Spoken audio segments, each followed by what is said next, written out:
Hello friends, नमस्कार दोस्तों। Knowledge for life group में आपका हार्दिक स्वागत है। तो दोस्तों, प्रीवियस वीडियो में आपने पढ़ा था कोई धारावाही चालक तार, तो यहाँ इस टॉपिक में ले रहे हैं। पिछले वीडियो में आपने पढ़ा था, याद हो टॉपिक का नाम, गतिमान आवेश के लिए, गतिमान आवेशित तार के लिए, गतिमान आवेशित तार के लिए चुंबकीय बल पढ़ा था। The magnetic force for the moving charged wire, तो उसके लिए आंसर आया था F = QVB साइन थीटा। ध्यान है, ये हम यहाँ यूज में लेते हैं। तो V है, V क्या है दोस्तों? V इक्वल है VD के। VD क्या होती है? Drift velocity. VD क्या है? Drift velocity.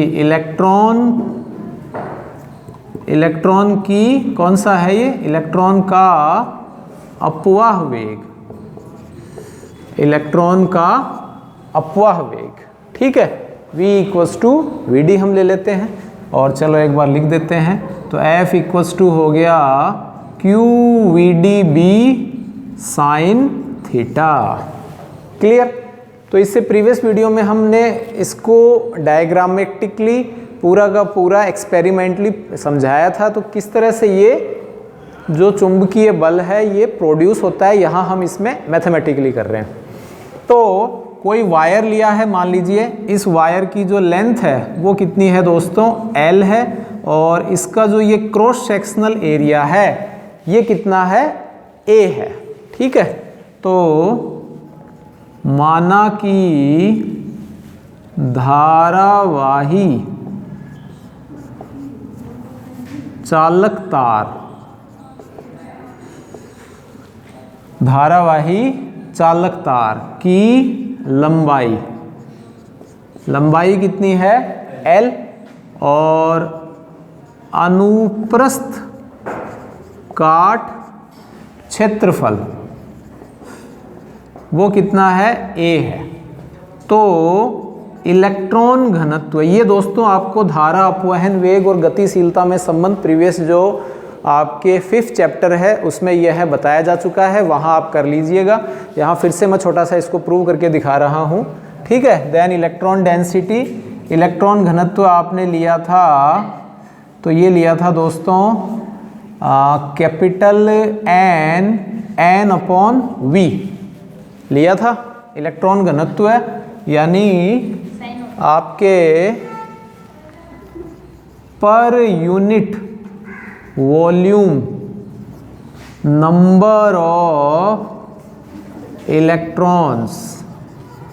ठीक है, यानी प्रति एकांक आयतन में इलेक्ट्रॉनों की संख्या। ये आई थिंक क्लियर है। Let's consider that the length of wire is N and cross sectional area R या इज A। ठीक है, on the current carrying wire. So we take the electron density, electron density capital N = N/V, तो N = हो जाएगा N/V। तो इसके अंदर दोस्तों जितने भी इलेक्ट्रॉन हैं वो इलेक्ट्रॉन फ्लो कर रहे हैं, तो number of the total flow of electrons वो आपके कितना आ जाएगा, वो हम आगे लिखते हैं। हाँ, तो दोस्तों ये आपने शुरू में जो इक्वेशन 1 लिखी थी वो तो है F = QVDB साइन थीटा, ये तो है, और ये इक्वेशन 2 आ गई। तो electron धारावाही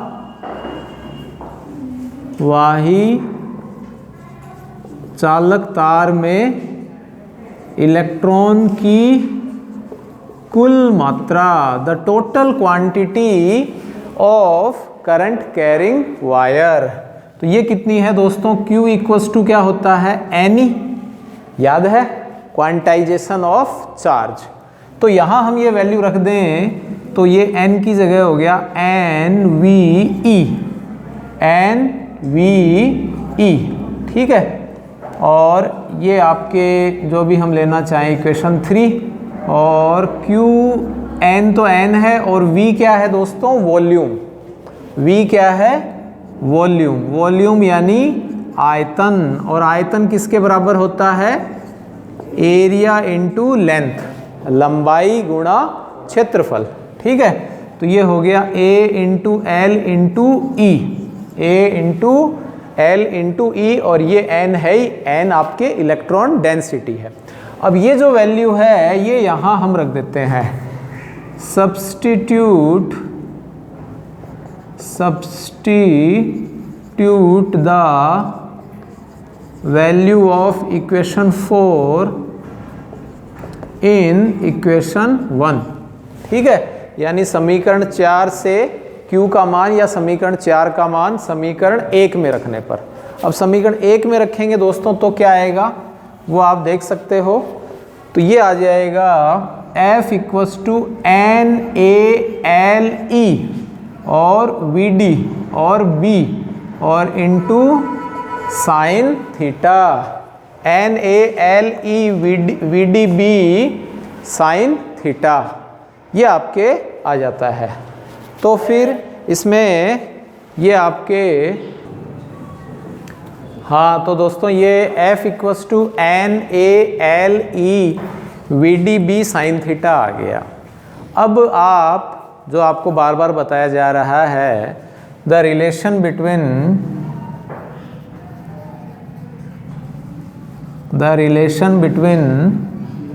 current and drift velocity, धारा और अपवाह वेग में संबंध जानते हो। धारा और अपवाह वेग में क्या संबंध होता है? I equals to NeAVD। धारा NeAVD क्या होता है जानते हो? ये I इक्वल्स टू NeAVD। अब NeAVD इसकी जगह हम क्या लिख सकते हैं? I। इसकी जगह हम क्या लिख सकते हैं? I लिख देंगे। तो समीकरण 1 व 5 और 6 से, ठीक है, कंपेयर कर लीजिए या जो भी आपको अच्छा लगे वैल्यू रख दीजिए। तो फ्रॉम इक्वेशन 5 एंड इक्वेशन 6, तो F इक्वल्स टू आपका आंसर आ जाएगा NeAVD को आपने दोस्तों लिख दिया I, और देखिए क्या बच गया L और B और इंटू साइन थीटा, ये आपका रिलेशन आ जाता है F equals to ILB sine theta. Clear? तो ये एक सिंपल सा आपके आंसर आ जाता है। इसको यदि आप सदिश रूप में लेते हैं, वेक्टर फॉर्म में यदि आप लें सदिश रूप में, तो दोस्तों सदिश रूप में क्या आएगा? F vector equals to I तो स्केलर क्वांटिटी है, और ये हो जाएगा L vector cross B vector, L vector cross B vector. Clear? अब इसमें दोस्तों आप कंडीशन लेना चाहें तो ले सकते हैं, जैसे theta equals to 0। Theta equals to 0 का मतलब जो चालक तार है उसी के अनुदिश हो चुंबकीय क्षेत्र, चालक तार चुंबकीय क्षेत्र के अनुदिश हो, चुंबकीय क्षेत्र के अनुदिश हो, ठीक है। द कंडक्टिंग वायर, ठीक है, चालक धारावाही तार, the conducting current wire is along the direction of magnetic field। तो दोस्तों इसी की दिशा में होगा। तो एम्पियर लॉ में, बायो सावर्ट लॉ में ये आप ओरेस्टेड के जो लॉ है उसमें भी ये आप क्लियर कर चुके हैं कि यहाँ थीटा इक्वल्स टू कितना आ गया 0, तो साइन 0 की वैल्यू क्या आ गई 0। तो जो मैग्नेटिक फोर्स है वो प्रोड्यूस नहीं होगा। यदि हम करंट फ्लो नहीं कर रहे हैं तब भी मैग्नेटिक फोर्स नहीं प्रोड्यूस होता है, और यदि हम along the direction of electric current produce करेंगे तब भी मैग्नेटिक फोर्स 0 होता है। ठीक है। सेकंड हम इसमें कंडीशन ले लेते हैं कि ये परपेंडिकुलर हो। कैसे हो दोस्तों? परपेंडिकुलर हो, थीटा इक्वल्स टू 90। इसका मतलब यही लाइन है कि जो तार है वो चुंबकीय क्षेत्र के लंबवत हो। ठीक है। The current carrying wire is perpendicular to the magnetic field. तो दोस्तों इस अवस्था में साइन 90 क्या आ जाएगा 1, और F इक्वल्स टू ILB आ जाता है, जो कि मैक्सिमम सिचुएशन हो जाएगी और ये वाली मिनिमम सिचुएशन हो जाएगी। क्लियर?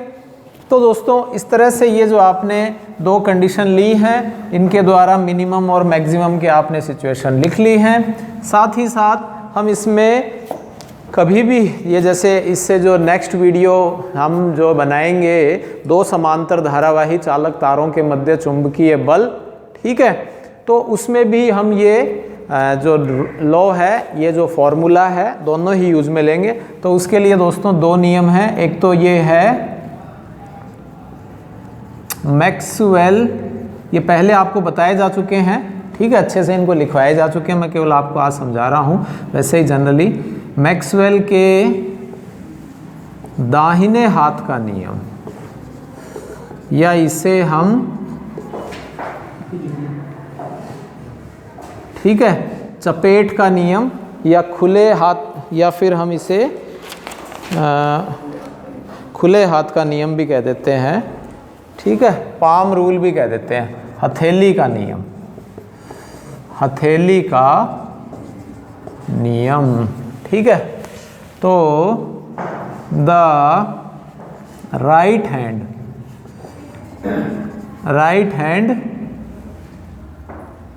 रूल ऑफ मैक्सवेल या पाम रूल भी कह देते हैं हम इसे। क्या कह देते हैं? Palm rule. ये क्या होता है दोस्तों कि हम इस तरह से, यदि हम हमारे जो ये लेफ्ट हैंड है इसको हथेली दिखनी चाहिए, खुले रूप से हम रखें, तो ये जो अंगुलियां हैं, जो फिंगर्स हैं, वो चुंबकीय क्षेत्र की दिशा को, अंगूठा है वो धारा की दिशा को, और हथेली के जो लंबवत अक्ष है वो आपके चुंबकीय बल की दिशा को बताती हैं। तो कहने का अर्थ ये है, I जो है वो y एक्सेस में और B जो है वो माइनस x एक्सेस में, ठीक है। तो जो F है वो किधर हो जाएगी? Z एक्सेस में हो जाती है, ठीक है। इधर हम x एक्सेस दे रहे हैं तो इधर माइनस x, ऊपर y तो नीचे की तरफ माइनस y, सामने की तरफ z, तो पीछे की तरफ क्या आ जाएगा?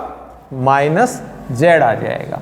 यदि आपको ये थोड़ा सा हार्ड लगे तो हम जो फ्लेमिंग है उसके बाएं हाथ के नियम से भी क्लियर कर सकते हैं। फ्लेमिंग के बाएं हाथ का नियम, ठीक है, Fleming's left hand rule. Left hand rule, left hand में दोस्तों कुछ इस तरह से हम लेंगे, ये लेफ्ट हैंड, ठीक है, और इस तरह से हम ये फैला देते हैं, इस तरह से हम इसको ले लेते हैं, ठीक है। तो इसमें ये जो अंगुली है, कौन सी फिंगर है? Index finger, index finger, four finger यानी तर्जनी अंगुली, ये दोस्तों किसको प्रदर्शित करती है? चुंबकीय क्षेत्र की दिशा को, ठीक है। यहाँ जो अंगूठा है, ये जो थंब है, अंगूठा है, ये आपके दोस्तों फोर्स की ठीक है, यानी बल की दिशा को। और ये जो आपके मिडिल फिंगर है, मिडिल फिंगर, ये आपके करंट को, कौन सी करंट है ये भी हम दो प्रकार के आगे क्लियर पहले किए जा चुके हैं वीडियोस में। एक इंड्यूस्ड करंट होता है और एक गिवन करंट होता है। तो ये है प्रवाहित धारा, यहाँ हम धारा गिवन कर रहे हैं, ठीक है, गिवन करंट है। तो इसके द्वारा भी क्लियर कर सकते हैं, दोनों में सेम ही आता है। तो आई होप ये आपको वीडियो पसंद आया होगा और इजीली समझ में आ गया होगा। इन फ्यूचर में कभी भी आपको दो चीज़ें दे रखी हो, यानी करंट और मैग्नेटिक फील्ड, तो आप इजीली मैग्नेटिक फोर्स को मेज़र भी कर सकते हो और उसकी डायरेक्शन भी शो कर सकते हो। तो फिर भी कोई विचार हो आपके नेक तो वो बताएं, ठीक है। Thanks for watching.